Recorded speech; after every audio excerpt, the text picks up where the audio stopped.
that will give you an idea of where today's first alpine competition of these Olympics will take place, the women's giant slalom. Arena is located some 24 miles from Sarajevo, about an hour's ride by van, or some 45 minutes if you've got a red-hot Yugoslavian road surgeon like we had this morning.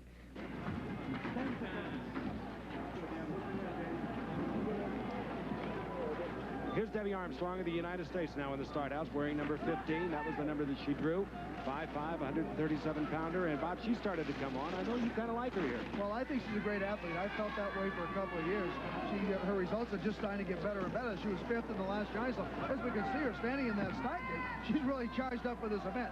She is an outstanding athlete. Good soccer player, good basketball player, by the way. All city in high school.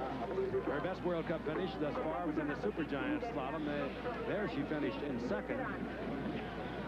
Well, the one thing we got to remember, she started 15th here now, and it's getting a little bit rougher. We're getting down to the ice, and it's a little bit harder to. It's almost kind of a different kind of race. She's got the intermediate time. Right by almost 2/10 of a second. We could see her charged up. We might have another upset brewing. Christin Cooper, her teammate, is at the bottom of the hill. Erica Hess was very slow. Is Cooper, Fernandez, and Palan, and now Debbie Armstrong has hung up the best intermediate time, and she is really on him now. Hitting the gate. She's skiing well down through here. She's letting him roll. This is her kind of course. Not too steep. She's an outstanding athlete and a good talent, and she's ready for this event. She almost fell down there. She hooked the gate with her arm. Cooper's time on the left, and will she overtake her teammate? No, we have 1-2 at the moment. Christin Cooper has the lead, followed by Debbie Armstrong, and now it's Ochoa Fernandez in 3rd place. There she is, Debbie Armstrong, born in Salem, Oregon, resides in Seattle. She's only 20 years old, and she has just turned in a tremendous run of giant slalom. Debbie Armstrong was a great schoolgirl athlete growing up. She was the most valuable player in soccer. Both her parents are ski instructors, and she is so happy, as well she should be. Christin Cooper has the lead here in the first run. Debbie Armstrong is 2nd. Fernandez Ochoa is 3rd. And we'll be back with the conclusion of the first run of the women's giant slalom in a moment. Second after the first run behind Christin Cooper, and just imagine the tricks the mind can play on a 20-year-old in a situation like this. She tries to stay loose. And now into the start house is Debbie Armstrong. That's John Atkins over her left shoulder. He just told her to place her poles. And Debbie Armstrong is on the course, 20 years old. She's going for a medal, Bob. She had a tremendous run in the first run. She has a great opportunity. Well, the one thing that not only John Atkins, but her Giant Slalom coach, John McMurtry, has told her, don't forget how you got there in the first one. Keep attacking. Don't back off right now. That's the problem when you have no experience. And I'll tell you, it looks like she is attacking. She almost got caught up with the pole right there. Look at her hammer those gates. She's not choking one bit, Bob, this youngster from Seattle. That's her running time at the top of the course on the right. You'll see that at Palan. She had a sensational top part of the course, did Palan, and the running time of Debbie Armstrong will be able to compare it. And not bad at all. She is not as fast as Palan, but keep in mind, she had over 2/3 of a second edge on Palan going into this. Well, Frank, she's coming down here pretty well right now. She keeps moving out. She is attacking. That's the key. Listen to her running and really trying to get a lot out of every turn. She really is going after it. That's what I like to see. A few more gates and possibly a medal and possibly a her running time on the right. You'll see the time she must beat to take the lead on the left. She's going to be right in there, Frank. Debbie Armstrong through the last gates into the tuck. She's in first place. She's in first place. She almost for sure is going to get a medal. Debbie Armstrong. What a run. Oh, what a run. 20 years old. It's hard to believe her 2nd year on the U.S. ski team. Oh, is she happy. Oh, look at her. And you better believe that her mother and father, both of them were ski instructors, have got to be so proud of this youngster. All the months and the years of preparing for just a little over a 1-minute run here on Arena. Christin Cooper going for the goal. The Americans cheering at the finish line. Here comes Christin Cooper. Second place. We've got a 1-2 thus far. Oh, wow. Debbie Armstrong is in first place. Christin Cooper is in 2nd place. Frank, Christin Cooper lost the gold medal right on the top, but I'll tell you, she won the silver on the bottom. She really came back on the bottom part of the course. She did a great job down below. A smile on her face right now. The Americans 1-2, and they're looking good. They're looking good as gold and silver. Boy, Frank, this is a great day. And already the congratulations are starting to spread. There is Michel Rudigoz, the coach of the women's team, hugging his girls. And, of course, still races to come. Tamara McKinney was in 8th place after the first race.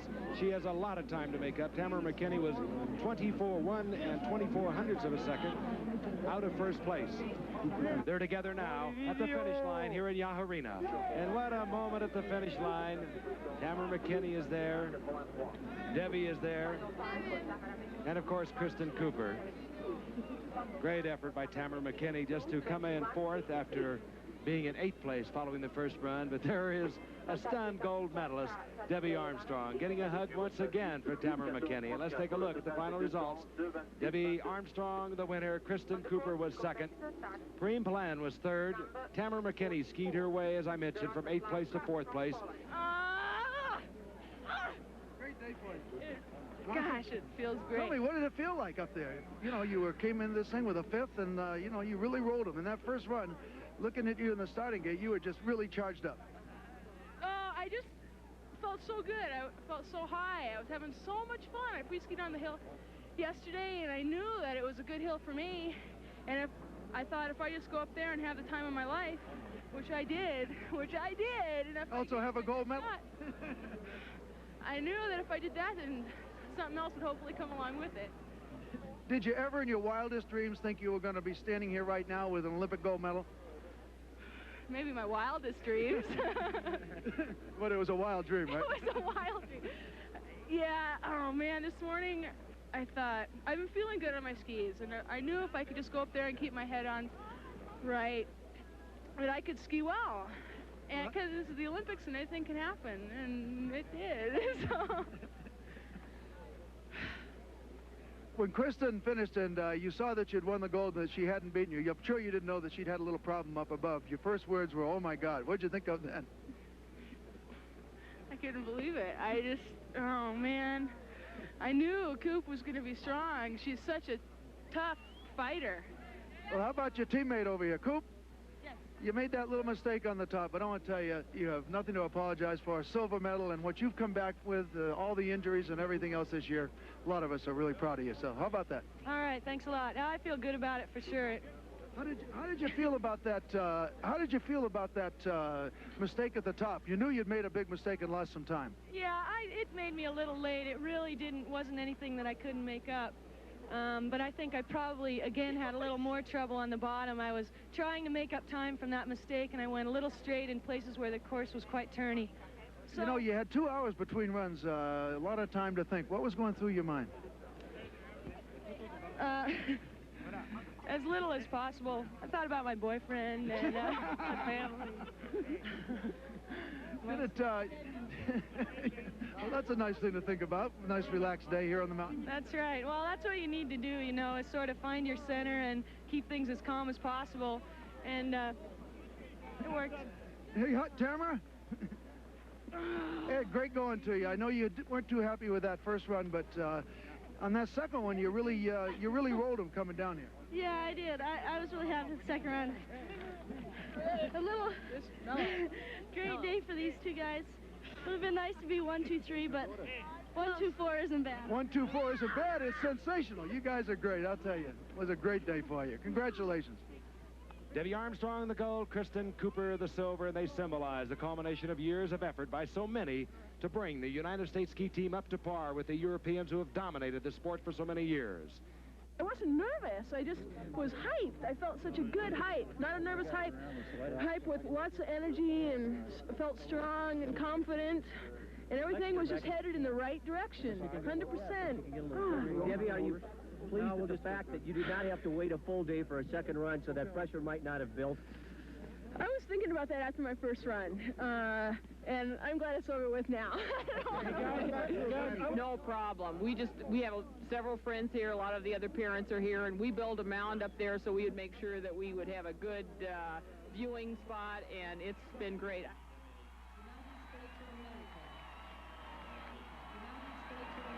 Debbie Armstrong, whose smiling, head-shaking disbelief hadn't stopped since the race ended hours before. The most valuable player in girls soccer and volleyball at Garfield High School in Seattle now is a world figure in sports, an Olympic gold medalist, the first American woman to win the gold in giant slalom since Andy Lawrence did it in Oslo 32 years ago, and she loved every minute of it. Never before have American women finished 1-2 in an Olympic alpine event, but it happened today, and now it was Christin Cooper's turn. Christin Cooper, Sjedinjene Američke Države. United States of America. Christin's comeback from last year's broken leg for the silver is very reminiscent, really, of Phil Mayer doing the same thing at Lake Placid 4 years ago. Christin Cooper, Los Angeles-born, Sun Valley resident.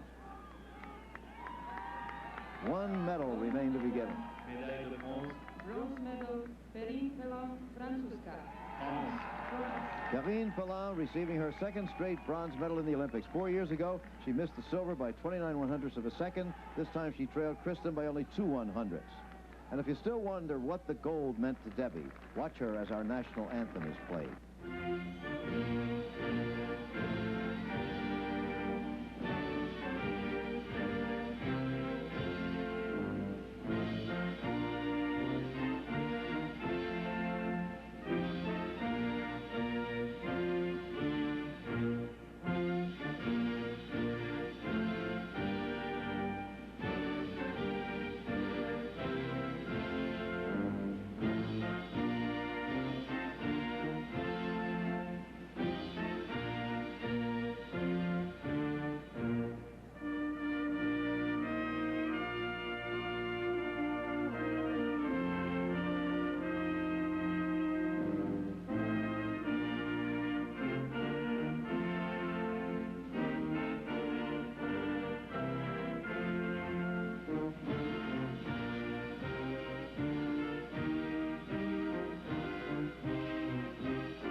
We talked with the principal of Garfield High in Seattle tonight, and he told us that when Debbie comes home, the entire student body will be there to meet her at the airport with brass bands and lots of roses. The last race she won was called the Elbert Bank Race Series at Copper Mountain, Colorado in 1982. Now, an Olympic gold medal for her, a silver for Christin Cooper. The Americans have announced their presence in Sarajevo.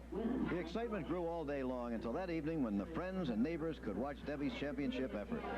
Far off in Sarajevo, Debbie herself might well have been thinking, gee, if only my friends could see me now.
going crazy, and I just knew that I could do it.